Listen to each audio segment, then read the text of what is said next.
Alors, aujourd'hui donc, l'idée c'est une rapide présentation du RTES et puis ensuite un temps d'échange avec vous, sur, un peu vos attentes, projets, ce que vous attendez d'un réseau comme le RTES. Hem, le Juste quelques consignes très rapidement, mais je pense que, aujourd'hui, les voilà, vous êtes habitués de ces visios.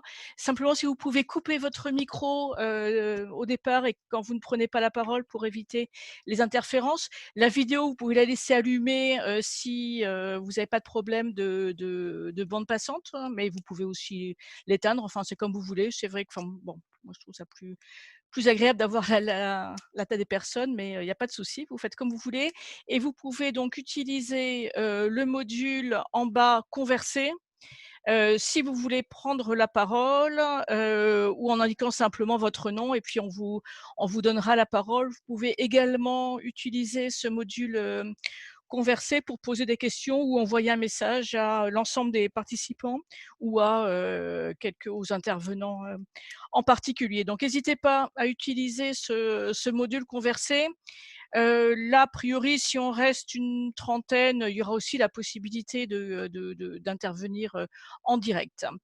Hem Mais je vous propose peut-être tout de suite de, donner la parole. Donc l'organisation, hein, c'est une présentation du RTES avec donc Maëlle Copé, qui est présidente du RTES, et Pascal Duforestel, vice-président du RTES, et puis moi-même, et puis ensuite donc un temps d'échange. Maëlle, je pense que maintenant le son est nickel. Je te laisse la parole. Oui. Alors, bonjour à toutes et à tous. Donc, je m'appelle Maëlle Copet, je suis actuellement vice-présidente, enfin, élue à Nantes et vice-présidente à Nantes Métropole à l'économie sociale et solidaire. Et donc, j'ai l'honneur aussi de présider le réseau du RTES. Euh, j'ai envie de vous souhaiter la bienvenue, puisque nombreux d'entre vous sont soit nouvellement élus, soit en tout cas des nouveaux en lien avec le RTES. On a prévu un temps de présentation relativement synthétique pour permettre après des échanges et des questions plus chaleureuses, on va dire, plus conviviales, sous un mode plus convivial. Donc, je vais commencer par vous présenter le réseau du RTES. Donc, c'est un réseau de collectivités voilà, qui partagent la conviction que l'économie sociale et solidaire est une réponse à un certain nombre de besoins ou de transformations de notre société qui conjuguent à la fois les besoins économiques, sociaux et environnementaux dans nos territoires. Le RTES, il a été créé il y a une vingtaine d'années par des élus qui souhaitaient vraiment à la fois partager leurs expériences de terrain et leurs questionnements et à la fois avoir cette démarche collective pour peser au niveau national pour faire avancer la place de l'économie sociale et solidaire dans les politiques publiques. Donc aujourd'hui, il réunit 130 collectivités de tous les niveaux. Euh, on a à la fois des régions, on a des départements, des intercommunalités, des communes, que ce soit en métropole ou en outre-mer. Voilà, l'idée, c'est vraiment euh, de dire que dans l'ensemble de ces collectivités, il y a des compétences en lien avec l'économie sociale et solidaire et des volontés aussi de les affirmer, de les afficher et de les faire avancer. L'émission du RTVS, on vous a présenté assez. Est-ce que tu peux revenir en arrière, Anne-Laure? Oui, oui. Pardon, je n'ai pas du tout suivi l'ordre. Donc, l'émission du RTS, vous les voyez là, elles sont donc sur l'écran, c'est échanger, s'informer, faire connaître, contribuer. L'idée, en fait, c'est vraiment de renforcer, au cœur de tout ça, c'est de renforcer la place de l'ESS dans les politiques publiques. Alors, on ne va pas se cacher, hein, c'est surtout au niveau local. Donc, c'est vraiment un lieu, pour moi, je trouve essentiel de ressources pour savoir des expériences qui marchent, qui ne fonctionnent pas, etc. C'est aussi au niveau national une participation, par exemple, au Conseil supérieur de l'économie sociale et solidaire. Donc, on a quelque part une certaine contribution pour faire avancer les choses dans le cadre législatif. Et on travaille aussi au niveau européen et même international maintenant avec le GICEF, enfin le Global Social Economic Forum. L'idée, c'est vraiment de s'appuyer sur l'ensemble des collectivités adhérentes pour faire avancer les sujets à tous les niveaux. Et la force du réseau, c'est que ces collectivités se sont… alors là, je veux bien que tu passes à la, pardon, excuse-moi, Laure, à la troisième diapo, enfin, à la diapo sur voilà. En fait, là, on vous a mis la carte des administrateurs du RTES. L'idée, c'était de vous montrer un peu la répartition géographique qui est importante dans la diversité. C'est quelque chose qui nous tient à cœur, d'avoir à la fois une diversité et une représentation géographique, une diversité des échelons en fait de collectivités. Vous verrez sur ce OCA qu'il y a à la fois des élus de régions, de départements, d'interco et de communes différentes. Et puis, on a aussi la volonté d'avoir une certaine diversité politique, de couleurs politiques. C'est aussi de ça que nous tirons notre puissance d'action, si je peux le dire comme ça. Voilà en quelques mots le RTES. On va maintenant, enfin, je vais passer la parole à Pascal qui va vous parler plutôt des compétences en lien avec voilà, les collectivités. Merci pour votre attention. Merci.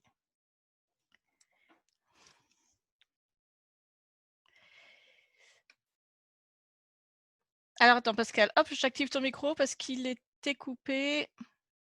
On t'entend pas, il faut que tu actives ton micro. C'est bon, excusez-moi. Oui, c'est dommage parce que j'ai remercié la présidente dans les formes, donc c'est dommage que vous l'ayez raté. Je fais cette présentation avec plaisir avec Maëlle parce que je suis moi-même là, à la croisée de ces compétences de collectivité, puisque ma collectivité de l'époque a adhéré au RTES et c'était une agglomération, celle de Niort en l'occurrence, et j'ai le plaisir désormais de représenter un conseil régional, celui de la Nouvelle-Aquitaine. Voilà. Donc, ce qui prouve que toutes les échelles de collectivité peuvent être partie prenante. Hein. Elle vient de l'évoquer. Les régions, bien entendu, au titre de leurs compétences économiques. Les départements, notamment au titre du travail qui leur incombe en matière d'insertion, et notamment d'insertion par l'activité économique. Et puis très bientôt, au vu de la généralisation de l'expérimentation territoire zéro chômeur, par exemple. Et puis, bien entendu, les intercos, entre autres, par leurs compétences économiques, mais également de manière transverse, toutes les collectivités sont concernées par la commande publique. Et là-dessus, nous avons un rôle à jouer majeur pour faire en sorte qu'une partie de cette commande publique soit responsable, ce qui est une attente de plus en plus forte, y compris de nos concitoyens. Et pour ça, il y a différents leviers afin que l'ESS et les structures de l'ESS bénéficient d'un certain nombre de marchés. Cette transversalité nous amène à travailler avec l'ensemble des réseaux de manière de plus en plus appuyée et constante. C'est le cas avec Région de France, bien entendu. Nous avions, il y a 2 ans, monté le premier atelier ESS au sein du Congrès des régions de France. Et il y a une commission ESS, mais aussi au sein de l'Assemblée des départements de France, puisque l'ADF est très active avec également un atelier ESS et différentes, y compris pendant la période de confinement, visio qui ont lieu avec notre collègue du Lot-et-Garonne qui représentait la dynamique ESS, mais également les maires de France. Et là, nous avions eu un très bel atelier lors du congrès des maires à Paris l'année dernière. Et on espère que ça continuera puisque ça a fait mouche et ça a permis à plein d'élus de prendre en compte la dimension ESS. L'Association des maires ruraux de France. Voilà, donc tous les réseaux d'élus à ce jour sont partenaires et on souhaite vraiment continuer cette activation car c'est une manière faire du plaidoyer pour l'ESS de manière permanente et forte auprès des élus, là où d'autres structures, je pense notamment à l'économique, sont très, très opérantes. Et il est important qu'on soit au moins aussi constant et aussi présent dans l'esprit et dans la mémoire active des élus partout en France. Comme je disais précédemment, les modes d'intervention sont multiples, hein, parce que l'ESS touche tous les domaines d'activité, que ce soit par l'exercice des compétences, mais également par l'ensemble des domaines que recouvre l'ESS, et notamment en matière économique, en matière sociale et en matière environnementale, où les acteurs sont parfois trop discrets, mais en tout cas très présents sur nos territoires. On ne peut que vous inviter à faire une cartographie des acteurs autour de vous et vous verrez à quel point ce maillage est très consistant dans l'ensemble des territoires en France. Voilà pour faire vite sur l'exercice des compétences des collectivités. Et j'ai envie de conclure en disant que c'est aussi un mode de concertation, car nos politiques publiques en matière de SS font systématiquement l'objet de co-construction. On y est parfois contraint, entre guillemets, par la loi, c'est le cas des régions avec les conférences régionales de l'ESS, mais on le fait en général dans les collectivités avec beaucoup de plaisir, car elles sont d'autant plus fortes et efficientes qu'elles font l'objet de cette co-construction avec l'ensemble des acteurs. Et ça, c'est une règle de conduite que l'on partage fortement au sein du RTES. Merci beaucoup Pascal et Maëlle pour ces présentations. Alors, je voudrais d'une part souhaiter la bienvenue aux personnes qui nous ont rejoints entre-temps depuis le démarrage et saluer notamment Christiane Bouchard qui nous a rejoint, voilà, qui a été longtemps présidente du RTES jusqu'il y a quelques mois et qui a porté le RTES depuis sa création. Bonjour Christiane. Peut-être juste avant de vous présenter, donc l'idée c'est ensuite de vous présenter rapidement le kit pour les municipales qui est, je pense, peut-être votre clé d'entrée avec le RTES, enfin en tout cas la diffusion du kit nous a permis de repérer un certain nombre d'élus intéressés par cette thématique. Peut-être, je ne sais pas s'il y a quelques questions de précision par rapport à la présentation qui a été faite jusqu'ici du RTES, ou s'il y a vraiment une question que vous avez envie de poser, sinon on prendra un temps après la présentation du kit pour échanger. Est-ce qu'il y a une question qui vous brûle les lèvres ou pas forcément? Pas encore? Non, bah alors, je vous propose qu'on ait un temps d'échange après.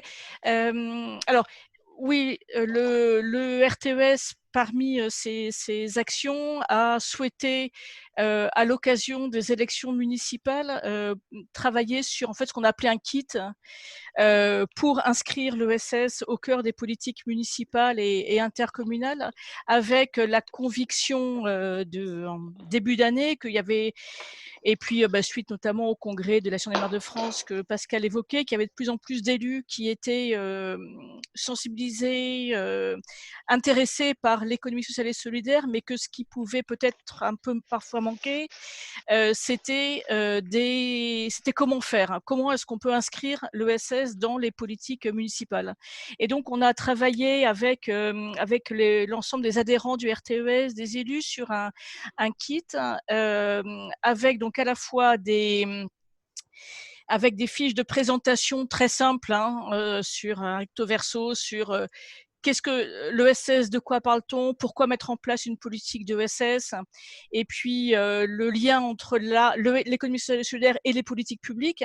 L'idée, c'est plutôt que ces outils soient un peu des supports qui puissent être utilisés par des élus intéressés par la question pour convaincre, sensibiliser, souvent aussi à l'interne de la collectivité locale. Donc, ce kit, il y a des fiches, on a une vingtaine de fiches aujourd'hui, avec une fiche qui illustre ce qui a été indiqué tout à l'heure, c'était le croisement entre l'économie sociale et solidaire et les différentes compétences du bloc communal. Donc on a essayé de le traduire graphiquement avec donc voir pour chaque compétences, par exemple autour du développement économique et touristique, de l'action sociale, de la petite enfance, de la collecte et valorisation des déchets. Quel lien possible avec les acteurs de l'économie sociale et solidaire. Donc on a publié une vingtaine de fiches. Certaines fiches qu'on appelait un peu des fiches leviers, quels sont un peu les moyens d'action de la collectivité locale. Donc Pascal a rappelé la commande publique responsable, les sociétés coopératives, l'investissement dans des SIC, dans des sociétés coopératives d'intérêt collectif. Et puis donc on a également une dizaine de fiches leviers et une dizaine de fiches qui sont plutôt des fiches thématiques pour illustrer très concrètement le lien entre une politique de la collectivité locale, par exemple la politique de la ville, la revitalisation des centres-bourgs, la mobilité. Donc sur une fiche recto verso, un peu des arguments sur les liens entre l'ESS et ses politiques, et puis surtout des exemples de projets portés par des collectivités locales. Et donc on a réalisé donc également une double fiche par rapport à un sujet sur lequel on travaille en ce moment, sur la question des communes rurales, hein, de l'apport possible de l'économie sociale et solidaire, un peu spécifiquement par rapport aux territoires ruraux. Donc ces fiches sont en libre accès sur le site internet du RTES. Elles ont vocation à être ensuite enrichies d'exemples, enrichies de ressources diverses, de façon vraiment à être un outil opérationnel pouvant être utilisé par les collectivités locales. Donc voilà, ce kit, alors honnêtement, on ne pensait pas que ce kit aurait une telle diffusion quand il a été lancé par le RTES, parce qu'il y a vraiment eu un bon écho, aussi bien du côté des médias que du côté des réseaux de collectivités locales qui l'ont diffusé aussi auprès de leurs membres, et puis également auprès des réseaux d'acteurs, et notamment des chambres régionales de l'économie sociale et solidaire, que j'imagine certains d'entre vous connaissent bien, qui sont les réseaux régionaux représentant en région l'ensemble des acteurs de l'économie sociale et solidaire. Donc ce kit municipal a vraiment vocation à être largement diffusé, utilisé, pillé même, puisque c'est en licence libre. Donc on n'aura qu'à revenir simplement au-delà du kit, de ce kit pour les municipales.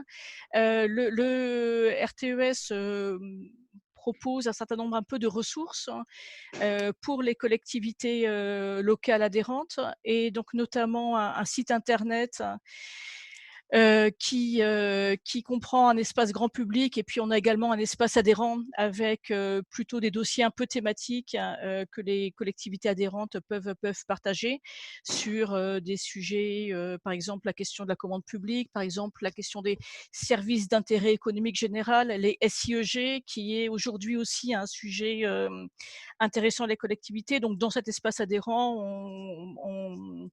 on publie un certain nombre, par exemple, de délibérations de la collectivité locale ou de cahiers des charges assez pratiques.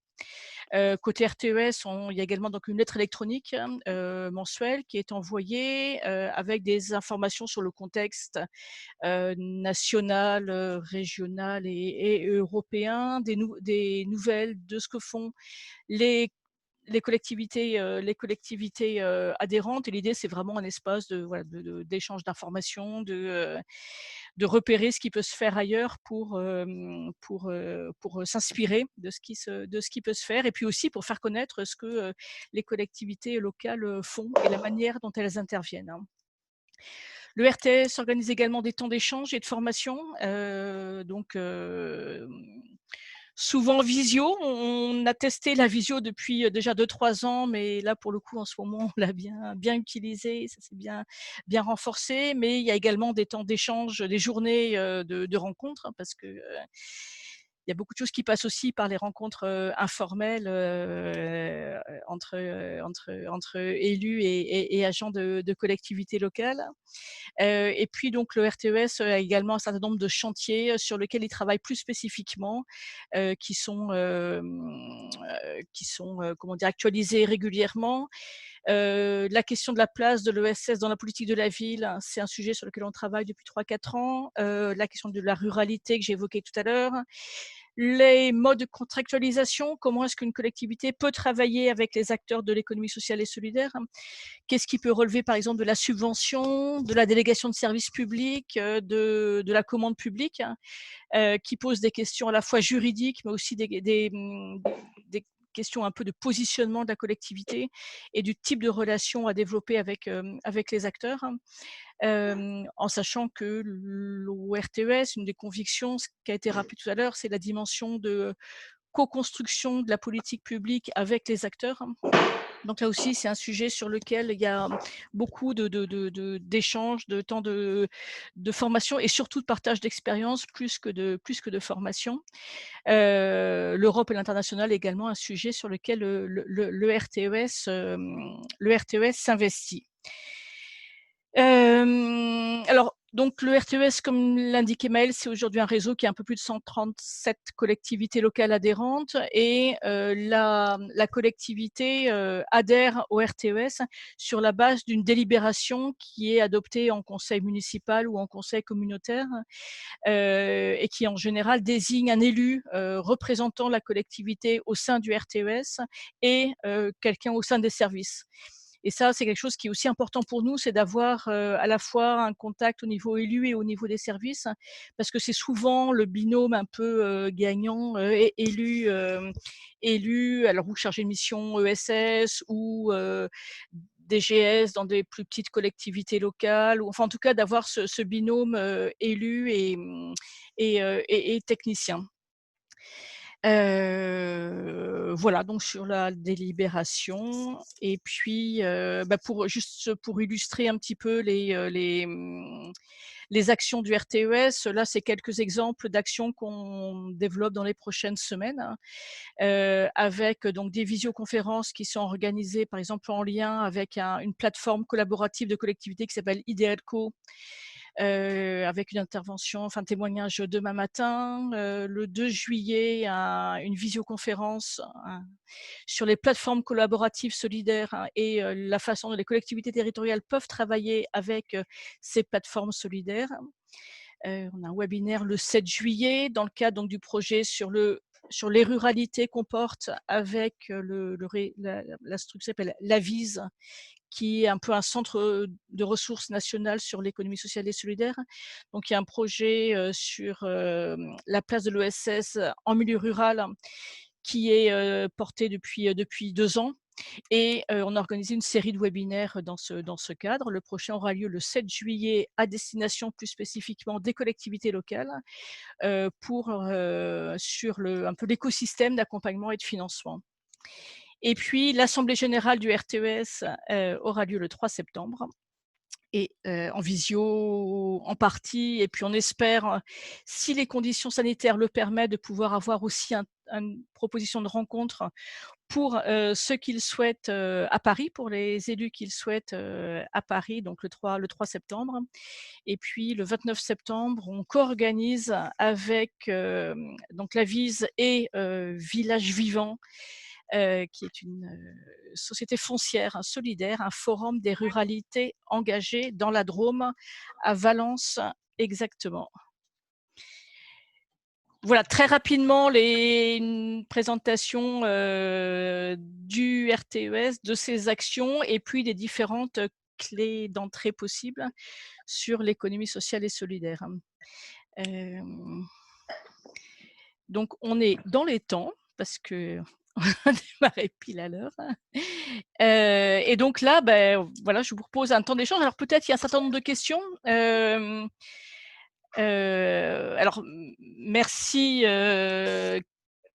Kim Delmotte, donc vous êtes donc maire de Cheptainville, qui indique que les fiches ont bien permis de réfléchir sur le programme. La fiche sur les ruralités, elle a déjà été publiée et donc elle est en ligne sur le site du RTES. Et vous aurez également vraiment, dans le cadre du projet Tresson, beaucoup de publications qui ont été réalisées, à la fois un panorama un peu statistique de qui sont les acteurs de l'économie sociale et solidaire dans les territoires ruraux, quels sont les exemples de projets, avec un beau panorama d'une centaine d'initiatives qui a été réalisée par la VIS, et puis donc la fiche du kit municipal, donc davantage axée sur les leviers possibles des collectivités locales. Donc la fiche est disponible sur le site du RTES. Si vous avez une difficulté à y avoir accès, n'hésitez pas à nous envoyer un petit mail, mais voilà, vous aurez accès. Ah ben voilà, merci Pierre-Alain, mon Pierre-Alain Simon, mon collègue qui est juste à côté, qui envoie en direct le lien vers les fiches du kit municipal. Il y a une question de Laurence Gnemi. N'hésitez pas, si vous voulez prendre la parole, à prendre la parole. Oui, donc moi je suis Laurence Némy, je suis complètement nouvellement élue sur la ville de Château. J'ai une délégation pour l'économie solidaire, donc je ne sais pas trop comment ça marche justement pour adhérer, etc.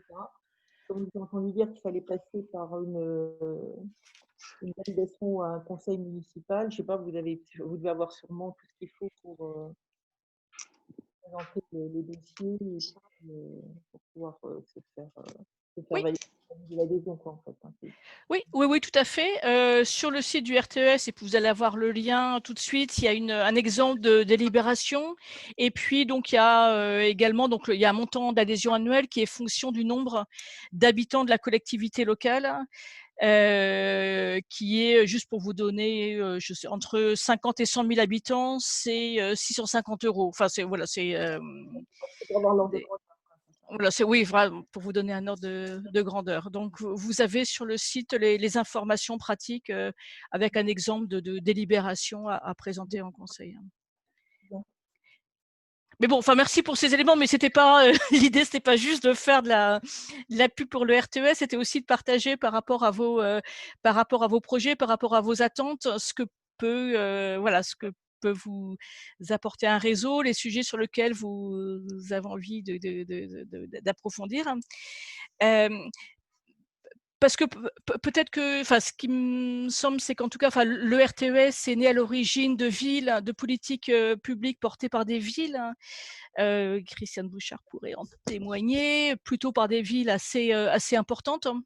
Il y a eu ensuite des régions qui se sont impliquées, des départements, des intercommunalités, mais ça fait quelque temps qu'on est convaincu que des collectivités locales, peut-être qui ont moins d'ingénierie à l'interne, peut-être moins de moyens, ont aussi des enjeux très importants pour soutenir l'économie sociale et solidaire sur leur territoire, et que voilà, et que ça veut aussi dire pour le RTES sans doute d'adapter un peu le travail qui est réalisé, et puis surtout de façon à être vraiment au plus près des attentes des collectivités désireux de s'engager dans le soutien à l'économie sociale et solidaire.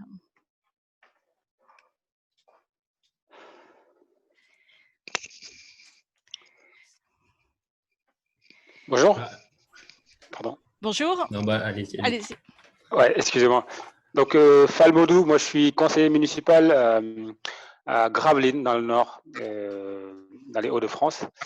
Alors, je suis élu pour la première fois, donc je suis assez nouveau finalement dans ce milieu-là.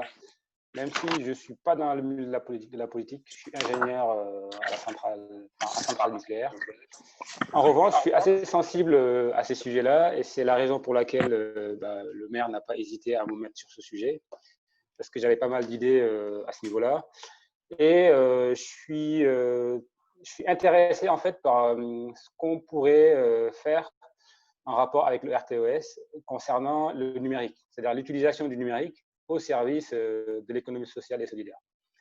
Donc, c'est un sujet que j'ai envie de creuser, et j'ai pas mal on va dire, d'idées, mais concrètement, comment on va arriver à les concrétiser, quoi. C'est à ce niveau-là que pour l'instant, je suis assez dans le flou.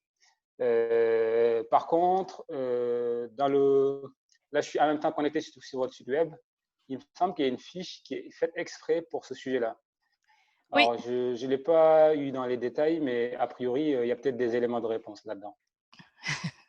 Oui, on espère. Oui, c'est effectivement un sujet qui nous a paru très important comme levier possible pour les collectivités locales. C'est à la fois d'accompagner les acteurs du numérique, de l'économie sociale et solidaire, et c'est aussi comment, dans les pratiques des collectivités locales, par exemple, l'utilisation de logiciels libres ou de la génération de l'open data pouvait aussi être un facteur de plus de démocratie et de solidarité dans les collectivités locales.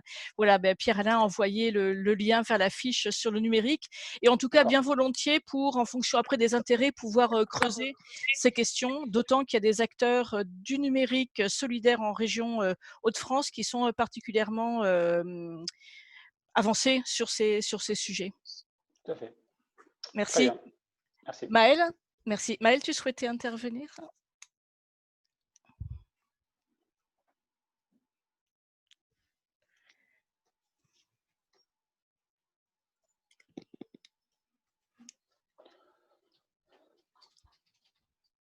On ne t'entend pas.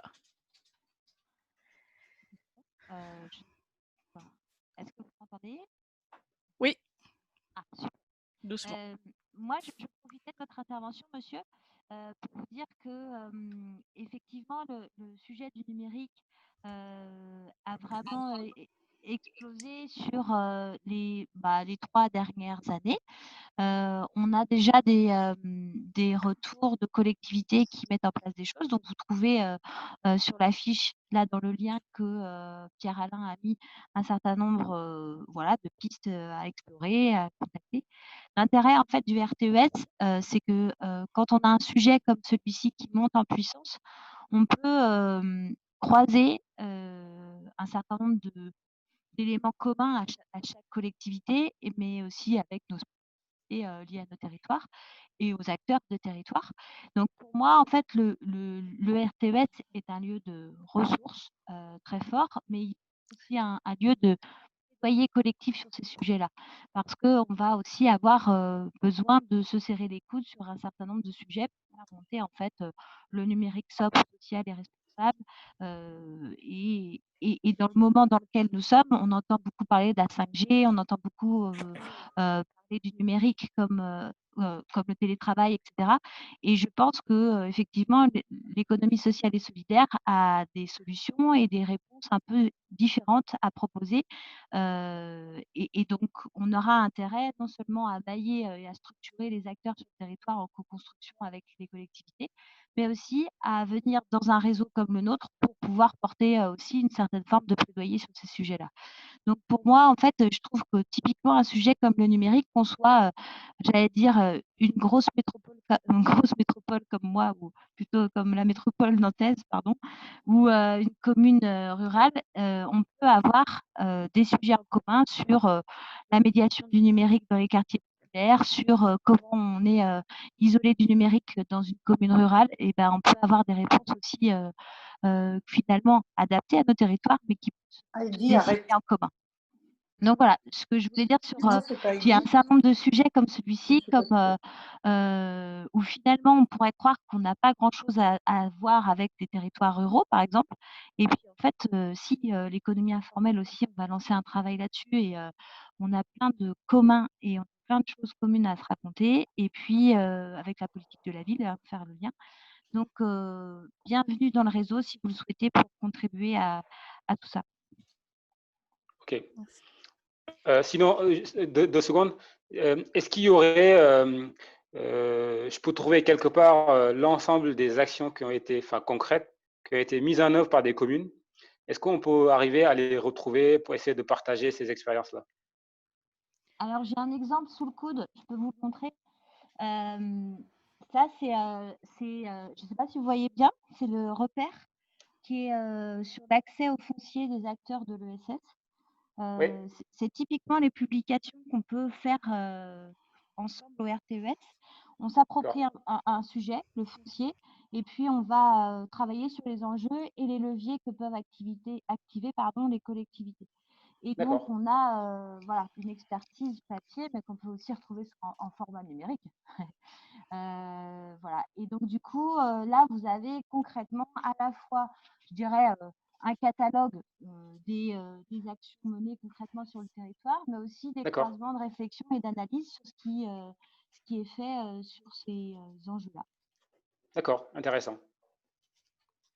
Si Ok, tu très permets, bien. Maël, juste en complément pour dire, hein, au vu de l'expérience personnelle que j'ai eue au travers du réseau, qui est à la fois tout ce qui est formalisé est très bien formalisé sur le site du RTES, les fiches, les actions, etc., etc. Et il y a par nature ce qui est informel et les échanges qui existent entre les membres. Et c'est vrai que quand on arrive sur un nouveau mandat perdu dans la masse d'informations et qu'on a envie d'être rapidement actif et efficient dans sa délégation, c'est un réseau qui est très opérant. D'une part parce qu'on a, j'en profite, une équipe très professionnelle et très sérieuse et très réactive pour donner des informations si vous en avez besoin. Et puis aussi parce qu'entre nous, lors des réunions, lors des AG, on se voit et ça permet aussi d'échanger des expériences, de savoir comment on a fait ceci. Et moi, il y a beaucoup de choses que j'ai captées et intégrées. Et je me suis nourri des expériences d'autres élus dans d'autres collectivités, non pas pour faire du copier-coller, mais bien pour s'inspirer et voir comment, dans la collectivité dans laquelle j'étais élu, je pouvais, pour le mieux, intégrer et m'inspirer des expériences des autres. Donc, c'est aussi un volet informel, mais très important. Très bien. Merci. Merci. Si, David Bedin, je crois que vous aviez demandé la parole, et puis juste avec après, je passerai la parole à Ouais, quelqu'un qui veut intervenir. David tout à Bedin, fait. vous aviez. Oui, merci de me donner la parole. David Bedin, donc nouvel élu à la commune de Vauréal, dans le Val d'Oise, un peu plus de 15 000 habitants, et avec une délégation sur le développement durable et les mobilités. C'est plus le côté développement durable qui est intéressant. J'avais une petite question sur le fait qu'il soit pertinent ou pas de faire rentrer cette question de l'économie solidaire via le pan environnemental, ou est-ce qu'il était plus judicieux, vous parliez tout à l'heure de binôme élus et agents de la collectivité, est-ce qu'il était plus judicieux que ce soit porté par une autre délégation, voilà, de par vos expériences diverses? Peut-être Christiane, j'ai cru voir que tu avais allumé ta caméra. Est-ce que ça veut dire que tu voulais prendre la parole? Voilà, bonjour Christiane. Bonjour à tous et à tous. Je peux répondre en partie sur cette question-là, puisque dans ce mandat, j'avais à la fois à l'échelle de la ville de Lille la casquette économie sociale et solidaire et à l'échelle de l'intercommunalité la casquette développement durable et plan climat. Je pense que ce qui est intéressant dans l'économie sociale et solidaire, c'est que comme on est sur un modèle économique en soi, il est effectivement adaptable sur l'ensemble des politiques qui peuvent être portées. C'est-à-dire qu'aujourd'hui, quand on regarde un peu tout le champ de l'économie circulaire, pour ne prendre que cet exemple-là, on a pas mal d'acteurs dans le champ du réemploi qui peuvent apporter des réponses au territoire. Si on regarde le côté agriculture, circuit court, alimentation saine ou alimentation bio, là aussi, on a un certain nombre de dynamiques dans le champ de l'économie sociale et solidaire, que ce soit les AMAP, donc pour le maintien de l'agriculture paysanne, qui là aussi associe le côté citoyen, le côté collectif à la connaissance des agriculteurs et à la promotion d'une économie locale, et qui peut permettre à ce que dans les cantines, là aussi, on utilise aussi d'autres formes d'alimentation. Vous voyez, je pense que le croisement des feuilles de route, il est tout à fait possible, quel que soit le secteur, et d'autant plus dans le secteur du développement durable, qui sont toutes les deux, ESS et développement durable, des politiques transversales. Donc, je pense qu'elles sont tout à fait à combiner et tout à fait possibles. Ça, là-dessus, je pense que vous aurez aussi pas mal d'exemples. Et je voulais poursuivre un peu ce que disait Pascal sur l'aspect lieu ressources du RTES, qui est vraiment une mine d'informations aussi et d'exemples aussi que que l'on peut trouver, alors effectivement, pas pour le plaquer sur son territoire, mais pour voir que sur certaines politiques, sur certaines démarches, il y a des démarches effectivement qu'on peut répliquer. Et pour répondre aussi au monsieur de Gravelines, c'est lui dire aussi que sur les Hauts-de-France, puisqu'on est dans la même région, il existe aussi des réseaux d'acteurs très structurés, hein, que sont la Chambre régionale de l'économie sociale et solidaire, comme dans toutes les régions, mais qu'il y a aussi le réseau de l'APES, Acteurs pour une économie solidaire, qui peuvent aider à structurer aussi et à mettre en réseau les acteurs du territoire pour qu'elles puissent contribuer à la politique publique. Super. Merci Christiane. Il y a Jean-Jacques Pierre qui a demandé la parole. Jean-Jacques Pierre, adjoint de Ebens, près de Grenoble. Voilà, pour quelques jours et j'espère encore quelques années. Je voudrais vous suggérer, faire une synthèse un petit peu de ce qu'on a vécu avec le Covid là, et l'utilisation de ces outils numériques. On voit la capacité qu'on a tous aujourd'hui à travailler avec Zoom ou autre chose. Et personnellement, moi, j'ai une frustration dans mon mandat par rapport à l'amorçage de projets. C'est que souvent, je me retrouve seul. Alors, je vais vous donner, par exemple, un projet qui me trotte dans la tête, c'est de pouvoir travailler autour des couches lavables. Et je ne pense pas qu'avec ça, je vais fédérer beaucoup de monde. Par contre, je me dis peut-être que dans le réseau RTES, il y a peut-être des gens qui ont mis des choses en place. Et ce qui serait bien, c'est tout simplement au moins de provoquer les temps d'échange pour qu'on puisse amorcer, trouver un peu d'énergie, un peu de positif, de la faisabilité, des montages, pour qu'après, on ose dans sa propre équipe aller porter des idées comme ça de changement. Parce que si on n'est pas suffisamment costaud, même si on a une idée qui peut être intéressante, eh ben, on passe du temps. Et là, moi, j'ai déjà passé beaucoup de temps et je ne trouve pas forcément beaucoup de choses parce qu'après, il faut les laver, il faut mettre un système en place et tout ça. Et peut-être qu'il y a des gens qui ont répondu à tout ça. Donc, je me dis qu'on pourrait sortir de cette crise en se disant, voilà, le RTES propose sur telle ou telle thématique à chaque fois, mais des choses très précises pour amorcer des réflexions, de la connaissance qui permettra après d'aller structurer. Et je dirais que la phase après institutionnelle, organisation, chercher des subventions, tout ça, c'est une autre phase. Mais déjà, il faut que l'élu il soit construit, qu'il ait construit sa pensée, son projet et qu'il puisse l'amorcer dans de bonnes conditions. J'ai eu un cas, juste pour vous dire, au départ du mandat, j'ai travaillé sur une conciergerie solidaire et on avait à faire face à un problème budgétaire grave sur notre commune. Et donc, moi, j'étais pas à l'aise pour demander des sous pour amorcer ce nouveau projet. Et donc, je pense qu'il y a des fois des choses, alors que l'économie sociale et solidaire doit devenir l'économie prioritaire, eh ben, si on n'est pas construit, si on n'est pas structuré, on ne va pas oser, alors qu'il fallait qu'on ose. Et on a mis en place cette conciergerie et ça fonctionne très bien. Ok, merci beaucoup. Je vous propose, pour ceux qui souhaitent, de poursuivre le temps d'échange de 15h à 15h30, notamment sur des thématiques comme celle-ci, parce que les couches lavables, aussi bien Nantes Métropole qu'à Lille et Villeneuve-d'Ascq, et j'imagine dans beaucoup d'autres territoires, il y a pas mal d'expériences qui peuvent être partagées au sein du réseau. Simplement, je vous propose, pour qu'on puisse à 15h libérer ceux qui le souhaitent, de passer la parole à Florent Bussy et ensuite à Didier Aube qui ont demandé à intervenir. Florent Bussy ? Oui, vous m'entendez ? Oui, bonjour. Moi, je suis élu à Dieppe, en Seine-Maritime. C'est mon deuxième mandat. J'étais délégué en fin de mandat à l'agglomération sur la question de l'ESS. J'ai une question qui recoupe un peu ce qu'ont dit déjà certains des autres intervenants, mais j'aimerais la préciser, à savoir, moi j'ai la difficulté de savoir, tout à l'heure il y a un de nos camarades qui a dit, en gros, est-ce que ça doit être attaché au développement durable, etc. Moi j'ai la plus grande difficulté à savoir à quel service faire attacher l'ESS. Il me semble que si ça n'est pas rattaché à l'économie, on risque toujours d'être un petit peu le parent pauvre. Et ma question, en gros, c'est de savoir est-ce qu'il y a moyen d'avoir des documents pour savoir comment se construit dans les autres activités, disons, l'intervention de l'ESS, à quel autre champ est-ce qu'elle est rattachée en général et pour quelles raisons. Et puis ma deuxième question, c'est la question évidemment des gens qui travaillent pour nous, parce qu'on est élu, mais on doit travailler avec des agents. Et là, est-ce qu'on a aussi des exemples de fiches de poste qui seraient rattachées à l'ESS? Parce que par exemple, moi je vous donne mon exemple, à l'agglo de Dieppe, j'avais quelqu'un qui travaillait pour moi, mais il était rattaché d'abord au cabinet du président d'Aglo, et donc il avait quelques heures à me consacrer, mais pas forcément beaucoup plus. Et forcément, en l'absence de moyens humains, souvent l'ESS risque de rester quelque part un parent pauvre.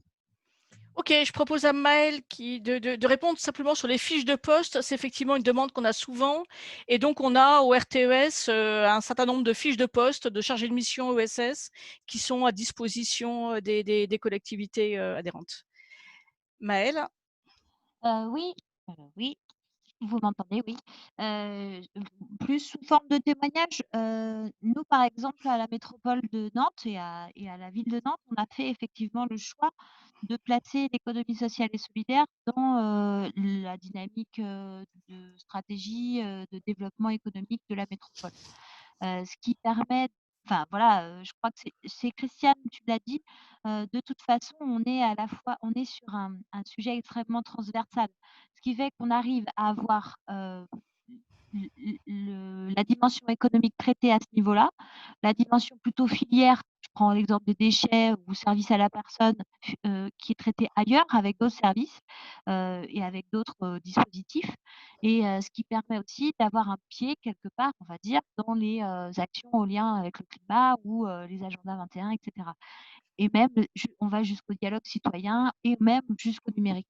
Donc, en fait, effectivement, on est extrêmement transverse et effectivement, vous avez raison de vous poser cette question parce qu'il y a un aspect un peu stratégique à se positionner là où, en fait, on sera le plus actif et le plus puissant pour avoir des leviers d'action. Donc, nous, à la métropole de Nantes, on a fait le choix de dire on met le chargé, enfin, la partie technique. Donc, on a une chargée de mission sur ce sujet-là dans un pôle qui s'appelle Innovation sociale et emploi, qui nous permet aussi de travailler avec l'insertion et tout ça. Et tous les aspects filières en lien avec les thématiques déchets, etc., sont traités dans les pôles de direction déchets, dans les pôles de direction du CCS, de la solidarité, enfin, etc. C'était un témoignage. Ok, merci. Après, c'est vrai que je pense que selon les niveaux de collectivité locale, dans les métropoles, le rattachement au développement économique est important. Dans les départements, parfois, ce qu'on a pu voir, c'est un rattachement transversal directement auprès du président du département. Et ça, c'est aussi très stratégique et enfin très important. Voilà, ça dépend un peu des niveaux de collectivité locale aussi. Monsieur Didier Aube souhaitait non, est-ce que c'est bien monsieur Didier? J'ai juste Didier qui souhaitait intervenir.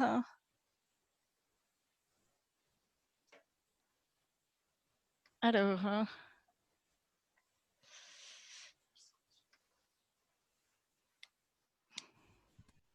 Je me permets de signaler qu'il y a également une question à propos de la monnaie de la région de Normandie auquel il faudra. Oui, oui.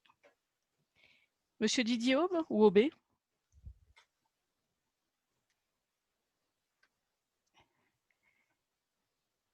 Est-ce que vous souhaitiez intervenir? Peut-être en attendant alors la question sur la monnaie locale de la région Normandie, le Rollon. Celle-ci a-t-elle fait la preuve de son intérêt pour le développement de l'ESS? Moi, je peux apporter une bribe de réponse, puisque les collègues de la région Normandie sont membres de la commission ESS de région de France, qui y participent assez activement. Donc, ça dénote déjà un minimum d'intérêt de la collectivité, en plus de cette initiative assez originale, puisque c'était la première région de France à tenter l'expérience d'une monnaie à l'échelle d'une région entière. Et donc, on regarde ça avec beaucoup d'intérêt. Après, n'étant plus en Normandie depuis ma naissance, dans ces terres magnifiques, je ne peux pas vérifier au quotidien le degré de volontarisme et d'intérêt de la région pour l'ESS, mais peut-être que les collègues élus à Dieppe ou ailleurs peuvent l'évoquer. Et Anne-Laure, tu as des éléments plus récents que les miens sur le travail de la région. Je sais qu'en tout cas, sur la crise que nous venons de traverser, ça fait partie des régions qui ont mis en place des dispositifs de soutien. Merci. Oui, je peux, enfin, juste en complément, puisque la région Normandie est adhérente au RTES. Les régions Haute et Basse Normandie étaient toutes les deux adhérentes et la région Normandie a poursuivi son adhésion au sein du réseau. Et il y a effectivement, en tout cas dans les discours, un lien important entre la monnaie, l'euro long, et la politique d'économie sociale et solidaire, hein, avec quelques questions sur sur le fait qu'une monnaie portée par une collectivité locale sur un territoire où il y avait aussi quelques projets citoyens de monnaie, bah forcément c'est pas toujours évident, mais en tout cas il y a un portage assez fort de la monnaie et de l'intérêt de la monnaie aussi comme outil de résilience territoriale que porte la région Normandie. On a alors sur le sujet des monnaies locales complémentaires, il y a plusieurs ressources au sein du RTES puisqu'on a organisé 2 journées sur le sujet du rôle des collectivités possibles dans le cadre des monnaies locales complémentaires et qu'il y a aujourd'hui l'expérience de l'OJCO au Pays Basque Nord qui est une expérience particulièrement intéressante et à suivre. Mais il y en a d'autres, hein, Grenoble là aussi, Strasbourg. Enfin, voilà. Mais en tout cas, c'est un sujet sur lequel vous trouverez quelques ressources au sein du RTES et sur lequel, à mon avis, on peut imaginer une journée d'échange prochainement. Didier Aube, alors peut-être que vous ne pouvez pas allumer votre micro. Je vais dire un mot sur le Rollon, parce que moi je suis en Normandie. Oui. En fait, concrètement, le Rollon, ça n'essaime pas dans toute la Normandie, hein. Moi j'habite à Dieppe, on n'a absolument pas affaire au Rollon. C'est vrai que la région a mis énormément de moyens, hein. Il y a plusieurs agents qui travaillent, surtout sur les grandes villes quand même, Le Havre, Rouen et Caen. Il y a d'autres monnaies complémentaires, hein, sur la Normandie. Il y a la nielle, notamment, dans le secteur où j'habite, qui là n'est pas une monnaie d'institution. Mais bon, le Rollon, moi, je ne fais pas de critique, hein. Je vous dis juste que sur mon territoire, je ne le connais pas. Maintenant, tant mieux qu'une région s'investisse vraiment sur un sujet qui est quand même assez capital, les monnaies locales. Merci. Didier Aube, votre micro est allumé, peut-être que... On devrait vous entendre. Didier Aube, non, on ne vous entend pas. Je vous propose de lire votre question, mais que vous avez sous les yeux. Donc, Saint-Molf, en Loire-Atlantique, près de la Brière, c'est ça, dans son nouveau projet, les élus se sont engagés au sein de l'ESS. Nous désirons être initiateurs de certains projets, par exemple une crèche, environ 10 enfants, une épicerie de proximité, etc. Comment le RTES peut nous aider? Alors, je ne sais pas si côté élu, vous souhaitez répondre. En tout cas, sur l'aspect petite enfance, c'était l'objet de notre dernière fiche, hein, sur justement quelques exemples de projets autour de la petite enfance et puis des ressources sur ce sujet, parce que je pense qu'un élément aussi important du RTES, c'est aussi la mise en réseau avec les acteurs qui travaillent sur ce sujet, et notamment dans le cadre de la petite enfance, le réseau de l'ACEP, l'association des collectifs enfants-parents qui portent les développements des crèches parentales, hein, mais il y a aussi aujourd'hui des réseaux de crèches en société coopérative d'intérêt collectif qui sont extrêmement intéressants. Épicerie de proximité, enfin, je ne sais pas si Maëlle, Pascal, Christiane, vous souhaitez dire un mot sur la question aussi. Oui. Oui, pardon. Vas-y, Christiane. Vas-y. Non, mais je pense qu'effectivement, Anne-Laure vient de le dire, sur le modèle coopératif, il y a effectivement, enfin, nous, on a expérience sur l'île d'une société coopérative d'intérêt collectif qui répondait à la fois aux besoins de mode de garde toujours aussi importants et au fait que la collectivité n'a pas forcément les moyens de créer des crèches municipales voilà, à la hauteur des besoins qui sont demandés. Donc, on a effectivement, à partir de ce questionnement-là, monté cette société dans laquelle la collectivité est partie prenante et achète des places pour que soient accueillis les enfants des familles de la ville, mais en même temps, un mixte avec des achats de places par des entreprises pour leurs salariés, et puis une mixité aussi sur les financements, et notamment sur les apports par les citoyens via des clubs d'épargnants, des apports aussi des banques de l'économie sociale et solidaire. Et au bout de 2 ans, la structure était à son point d'équilibre en termes de rentabilité économique. Donc tout le monde est gagnant, en plus avec un projet pédagogique extrêmement innovant, extrêmement à l'écoute des enfants, enfin, accueillant aussi des enfants porteurs de handicap. Bref, cette structure, elle est capable d'essaimer aujourd'hui dans d'autres quartiers aussi de la ville, et ça, c'est aussi intéressant. C'est-à-dire, quand il y a un système qui marche, ben, c'est des choses qu'effectivement, derrière, on peut, alors pas complètement dupliquer, parce qu'il faut toujours l'adapter aussi au territoire sur lequel elle s'installe, mais je veux dire que sur le modèle économique en tant que tel, c'est vraiment des choses qu'on peut partager. Alors, je trouve que les échanges que nous avons là, c'est Didier, c'est l'exemple. En fait, quand vous dites comment le RTS peut nous aider, il y a à la fois la publication de ressources et puis les élus des différentes collectivités et ce niveau d'échange qu'on peut avoir en bilatéral ou en groupe sur ces sujets-là. Donc, je vais pas reprendre pour l'épicerie de proximité, mais on aurait, je pense, là aussi, si on regarde, on a plein de collectivités qui peuvent apporter leur témoignage et on a des publications sur le sujet. Donc voilà ce que c'est le RTES. C'est des échanges passionnants avec des passionnés de l'économie sociale et solidaire qui font avancer des sujets, mais aussi des projets et des solutions extrêmement concrètes dans leur territoire, avec cette ambition de co-construire aussi, de co-construire avec les acteurs. Vous l'avez vu dans les réponses qu'on avait. Merci. Alors Didier Visconti souhaite intervenir. Juste avant, mais je me permets de partager le témoignage de Joël Servigny de Pays d'Ajaccio sur les fabriques à initiative, hein, qui sont effectivement des structures qui peuvent accompagner les collectivités locales sur une étude d'opportunité, notamment lorsqu'il n'y a pas de porteur de projet identifié.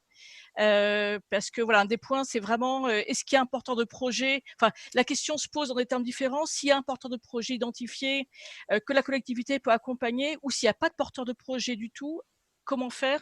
Et là, les fabriques à initiative peuvent être un sujet.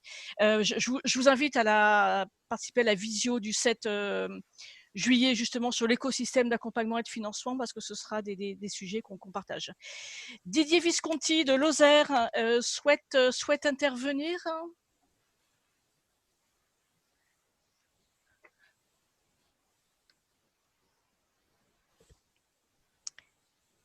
Didier Visconti.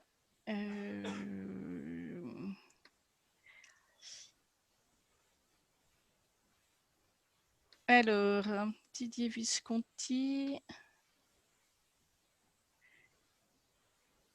Oui, pardon, ça y est, bonjour. On vous entend pas par contre. Non?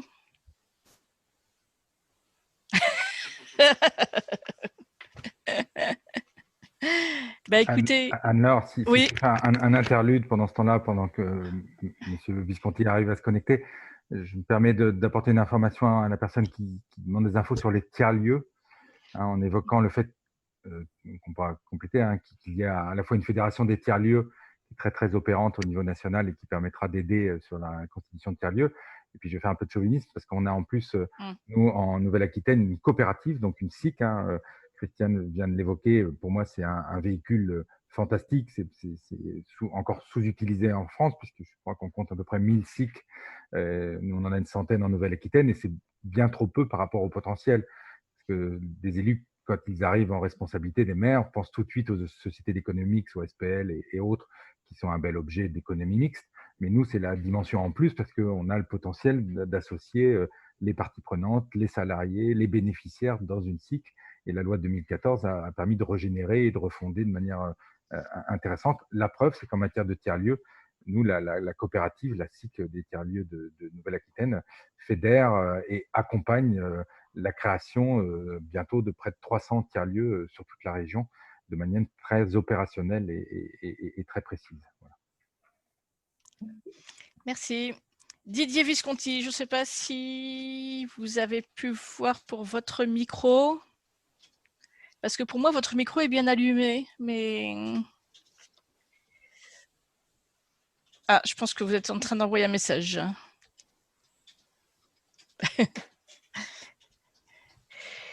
Bouh. Bouh. En tout cas, bon, on arrive au bout de cette première heure. Enfin, avec donc il y a un certain nombre de prochains rendez-vous qui ont été prévus. Je vous propose, enfin ceux qui le souhaitent, Maëlle, de poursuivre les échanges pour ceux qui le souhaitent. Alors Didier Visconti, désolé, mais je ne peux converser normalement.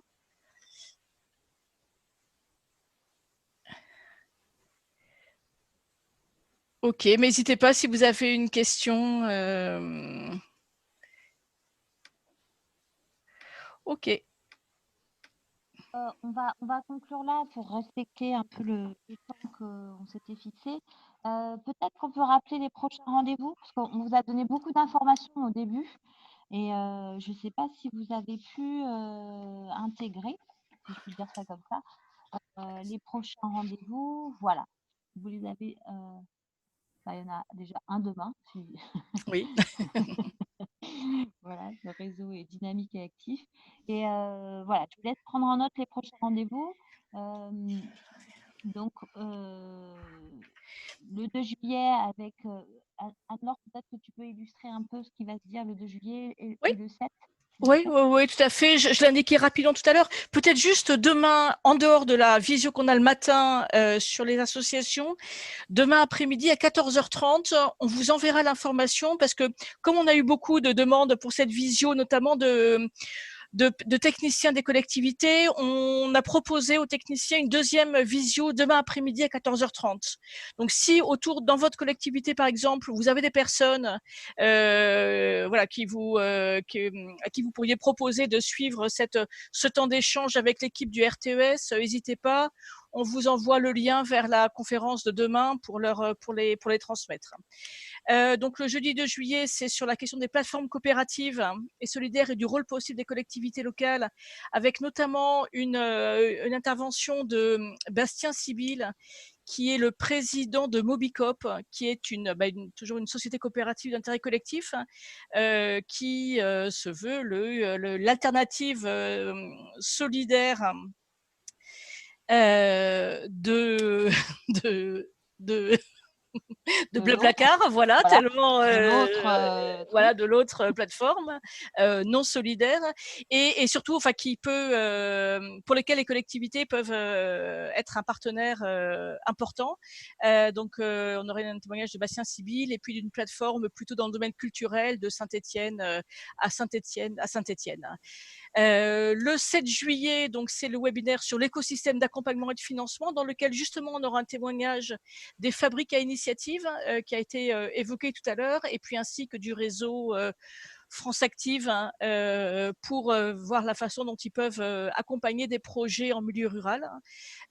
Donc c'est le 7 juillet en début d'après-midi, et le 3 septembre, l'Assemblée générale du RTES. À laquelle vous êtes invités, donc qui se réunira en grande partie en visio, mais on espère pouvoir proposer aux élus qui le souhaitent de se réunir a priori à Paris, et le 29 septembre, le Forum des ruralités.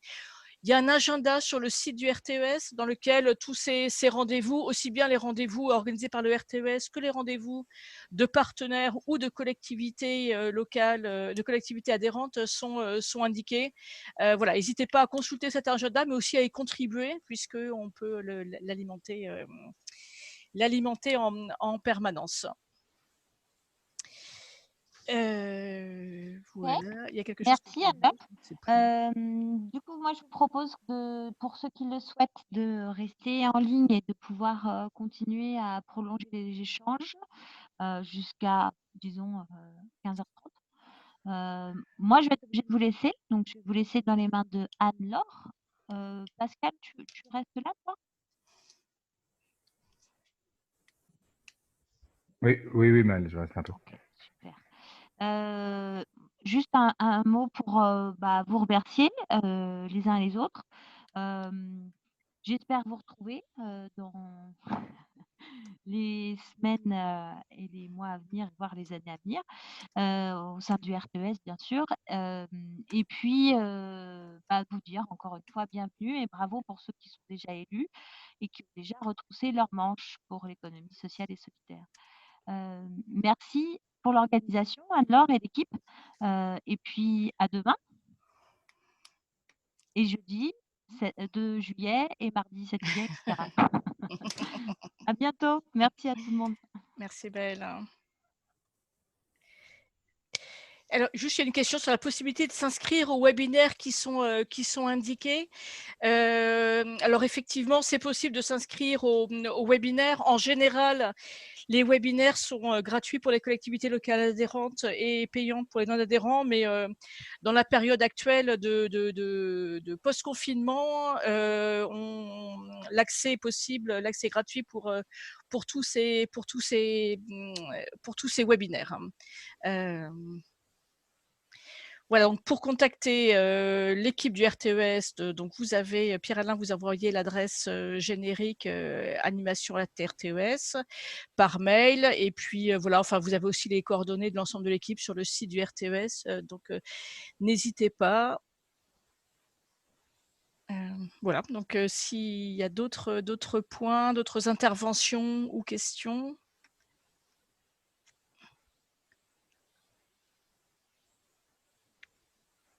Il y avait quelques questions peut-être un petit peu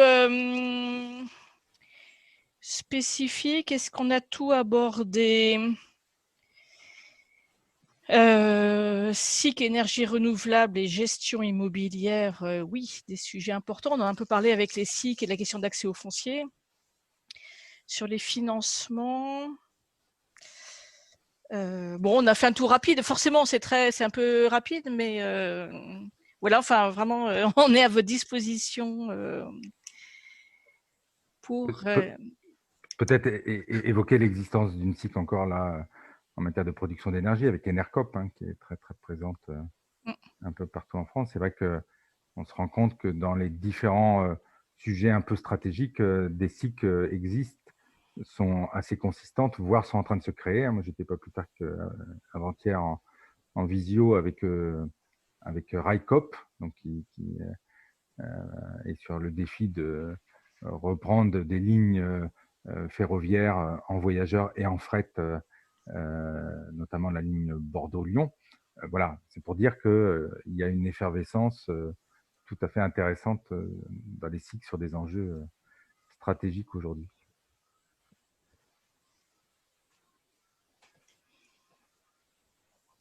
Ok. Ben merci. Ben, je vous propose, s'il n'y a pas d'autres questions, témoignages ou remarques, de vous donner rendez-vous donc pour une prochaine rencontre.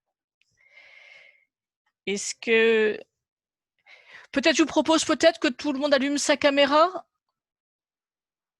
pour la traditionnelle photo de fin de visio. Ah oui, il faut que j'arrête mon partage d'écran, pardon. Merci Pierre-Alain. Arrêtez le partage d'écran. Voilà, je ne sais pas si tout le monde veut allumer sa caméra.